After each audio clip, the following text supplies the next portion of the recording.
Welcome! In this guide, we'll show you how to set up auto payment with Stripe for your deposit orders. First, let's navigate to the Auto Collection tab.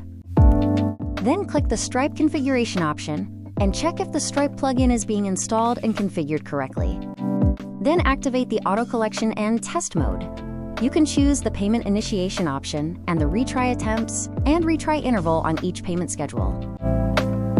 You can also set the action to take place when an auto collection is rejected from bank.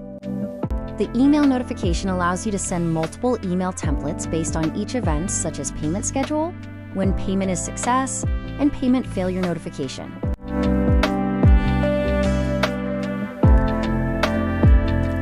Now let's save changes and move to the product page. Here you can see that the deposit payment option is already available by default.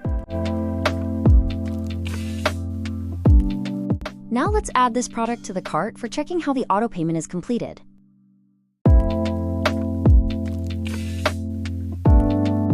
Once adding to cart, proceed to the checkout and select the payment option as credit or debit card option.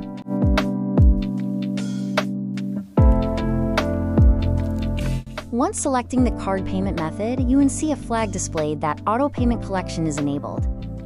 Let's complete the payment and move to backend order page for further information.